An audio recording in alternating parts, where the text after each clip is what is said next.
किसी भी मनुष्य को मान सम्मान कमाने में जितनी मेहनत करनी पड़ती है, थोड़ी सी बदनामी एक पल में ही उसके सारे सम्मान को गंवा देती है।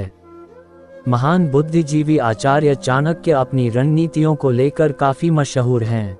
चाणक्य जी ने अपनी नीतियों के दम पर ही एक साधारण से बालक चंद्रगुप्त मौर्य को मगध का सम्राट बनाने में महत्वपूर्ण भूमिका निभाई थी। आचार्य चाणक्य को समाज के लगभग सभी विषयों की गहराई से समझ थी, इसलिए उन्होंने समाज के कल्याण के लिए एक नीति शास्त्र की रचना भी की थी। इस नीति शास्त्र में चाणक्य जी ने धन, संपत्ति, पत्नी और दोस्ती समेत लगभग सभी मुद्दों को लेकर सुझाव दिए हैं।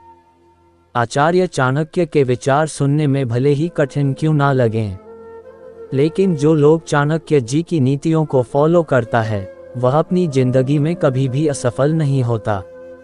चाणक्य जी ने अपने नीति शास्त्र में एक चीज का जिक्र किया है, जिसके कारण मनुष्य का सुख चैन पूरी तरह से बर्बाद हो जाता है।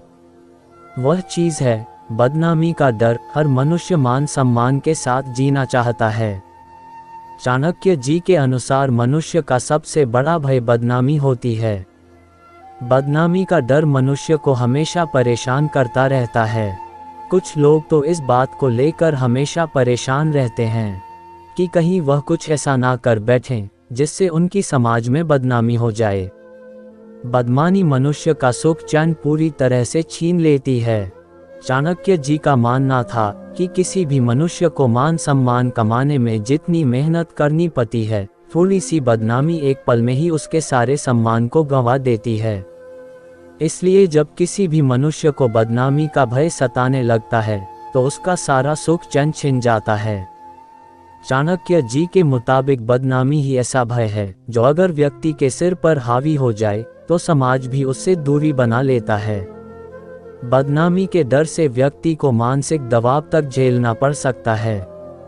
इसलिए आचार्य चाणक्य जी का मानना है कि व्यक्ति को कोई भी कदम उठाने से पहले एक बार विचार जरूर कर लेना चाहिए, क्योंकि एक गलत फैसला समाज में उनकी बदनामी तक करवा सकता है।